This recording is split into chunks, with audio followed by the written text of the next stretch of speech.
Who put the ball in the City net? Who put the ball in the City net? Who put the ball in the City net? Half our fucking team did. Yo, I have dreamt for days like this. Prime Arsenal Invincibles against Man City before 1:15.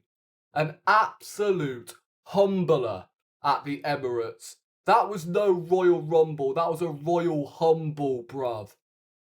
They want to talk to us. They really tried chatting to us about sharks. Sharks, yeah? And we're the fish. That same fish that we're apparently frying, yeah? Well, that camouflaged into a piranha today because that second half was an absolute massacre. It was 1-1 at one stage. Haaland scored, and then, bro, we took that personally to a whole new level. They have families, bro. But on a real note, someone check on Pep Guardiola in particular, because they're going to have to get the men in white suits out. Fox River settings, who was cellmates with Michael Schofield, who does the tattoos. Someone check on him on a real note. Is he okay? Because that was just... oh my days. There's not enough words in the Oxford Dictionary to describe how I'm feeling at the moment. One of my favourite Arsenal games in the Arteta era, no doubt. Battering Man City like that, 5-1. Haaland. What are you saying now, pussy? What are you saying? Stay humble, huh? Yes. That's what we're talking about.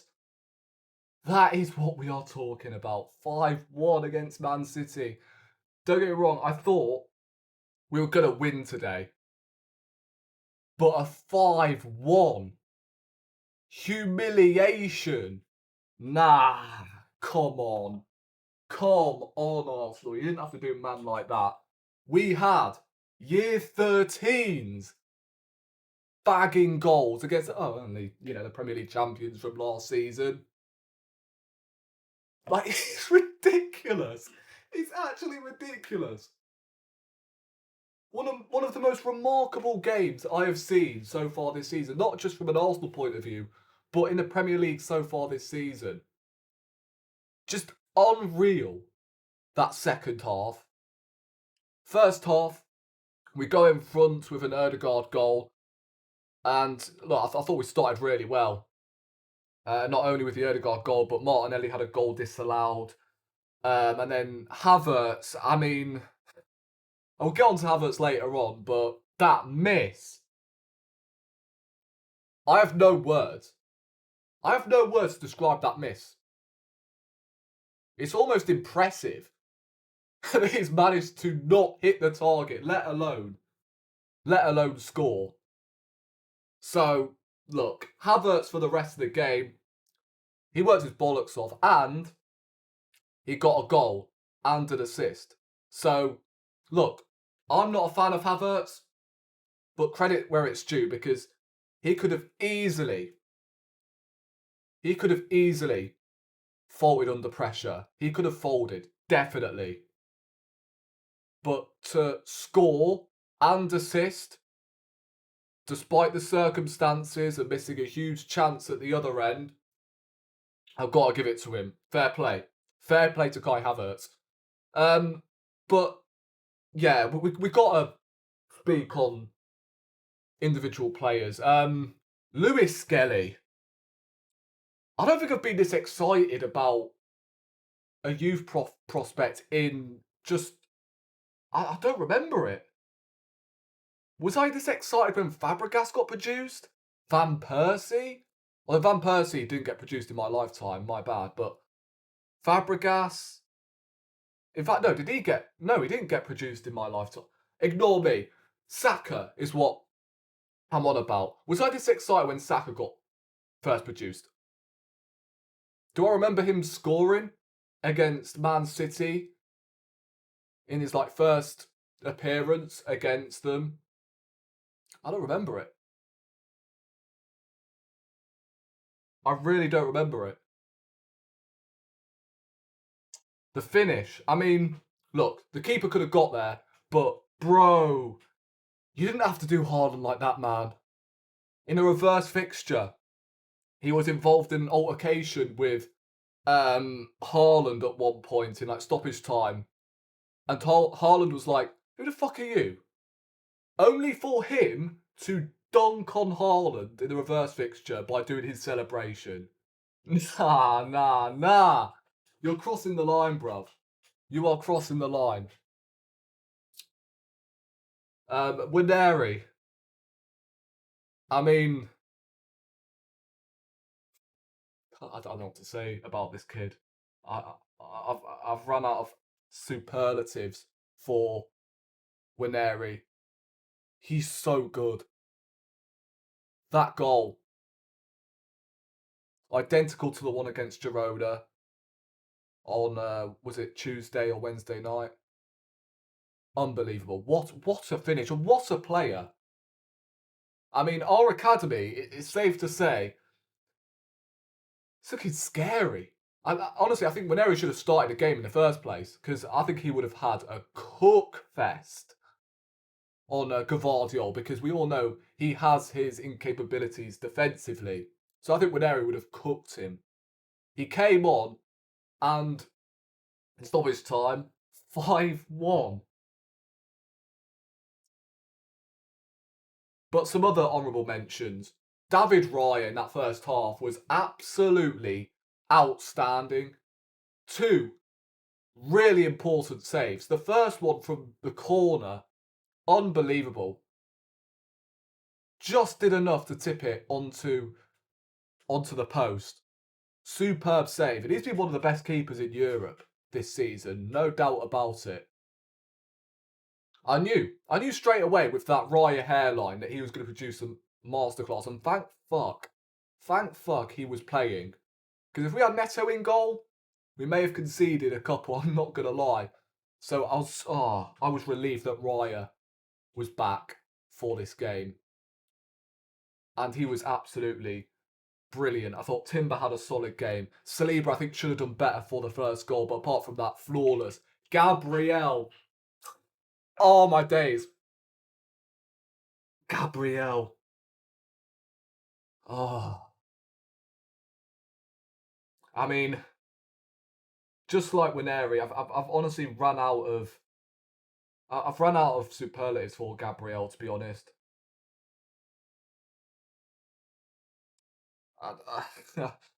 I mean, the first goal, although I loved that shithousery, I was like, oh no, please, please, please, please don't let Haaland score. He scored, and I'm like, oh no, if we drop points today, I'm going to be fuming, or even lose the game, then that's going to be up. That's going to be up for weeks on end. But yeah, another outstanding performance. I've already touched on Lewis Skelly. Thomas Partey. Now, fans laughed at me when I said he is the best midfielder, one of the best midfielders in Europe when he's fit. And you're starting to see why he is the best in Europe in his position. There is not many better out there when he's fit. He was absolutely outstanding. Scored a goal. It wasn't just that. He controlled that midfield. I don't think he ever lost the ball. And this is what happens when you play Thomas Partey in midfield, because you get that. You get that sort of performance from an elite level midfielder. And the fact people had the cheek to not call him world class. Are you mad? Are you actually mad? I'd give him a 2-year contract. 100%. I would not be letting that guy go on a free. Because a guy is the heartbeat in our midfield, and it complements so well with Declan Rice, which we'll get onto later on. But Thomas Partey was outstanding. And that's what happens when you don't play him at right back. You play him in midfield. You play him there. Because we look like a different outlet with him in the team. In midfield, I mean. Not at right back. In midfield is where he should always be playing. And if we want to go for a league title, if we want to push on from this year and get over the line, because I still don't think we'll get over the line this season, we should keep Thomas Partey because he is key to Arteta ball. Well, Arteta ball. You know what I'm saying? He's just superb. He's been an elite midfielder for us. He came from a Diego Simeone team, for God's sake. So how can he not be world class? He was playing in front of Rodri, for crying out loud, when he was at Atletico Madrid. Put some damn respect on his name. The same with Declan Rice as well. Declan Rice, every single game, well, maybe not every single game, but every single big game, should I say, you might as well not turn up. Because you can't compete against him in midfield. He is one of our biggest, big game players, if that makes sense. Another superb performance. The ball for the 5th goal. Absolutely outstanding. And I keep saying that this year he's been one of our best players. And I think we're starting to see the best of Declan Rice. Because at the start of the season, I think he was really poor. But second half of the season, he's been absolutely outstanding. Alongside Partey as well, with Ødegaard. That midfield trio has not lost a Premier League game, by the way. So that should be our midfield, in my opinion, from now until the end of the season. Please, please do not play Partey as right back. Please don't do it. I thought Trossard had a brilliant game on the left-hand side. I was questioning why Trossard was playing on the left-hand side because Martinelli was starting as well. I was starting Martinelli on the left and Winery on the right because they had Nunes at right back, a midfielder playing out of position. And I was like, yeah, surely Martinelli would be starting at left wing, but no, it's Trossard. And I thought he had a really good game, to be fair to him. So big up Trossard. I thought Martinelli was a bit ineffective at times. Had a goal that was disallowed, but I thought, again, run himself to the ground. I can't really fault many players today. I don't really want to be too negative because, bro, how could you be negative after beating Man City 5-1? So, yeah, to all of them who think I'm negative, there you go. 5-1 against Man City. How can you be negative about that? But now, obviously, transfer window closes tomorrow. This is where the board has to wake up. Give Arteta the resources to actually compete because we can. We can get over the line. And you know what? This is where I kind of feel bad that I think Arteta should probably be moved on at the end of the season because this January, so far, we picked up some really good results, like Wolves 1-0 when we're down to 10 men, and then 5-1 against Man City, through in the Champions League automatically. So I'm starting to think, right, okay, if he actually has proper resources, none of these stopgaps, proper resources, that number 9 up front, and that winger, we could be good to go. So this is where I think, yeah, the manager needs to be backed. Give him the players he needs. I know he spent 800 odd million, but that don't matter. We are in a situation where he is desperate for a number 9. He's desperate for attacking players. So please, please, please, Kroenke, get your checkbook out and get us some damn players. Because we can go places. But if we don't sign players, then I don't know what to say. Arteta has been failed again by this board, in my opinion. I think this season, as it's sort of glided on, it's more down to the board now if we fail than the manager, in my opinion. Because he's just not had the players he needs. He's already said in post-match interviews that he needs players, so go and get them. Go and get them. Go and get players we need. Best believe if we had Gyökeres up front and, I don't know, a Lookman, like we could be in good shape. Like Watkins as well. Get Watkins on deadline day. And perhaps get Tell. If we get Tell and Watkins, I'll be happy with that. So please, please, please, please, please, please wake up because we can go places this season. Big up Phil Foden as well. Shout out to him for getting GA today. Brilliant assist for Thomas Partey's goal.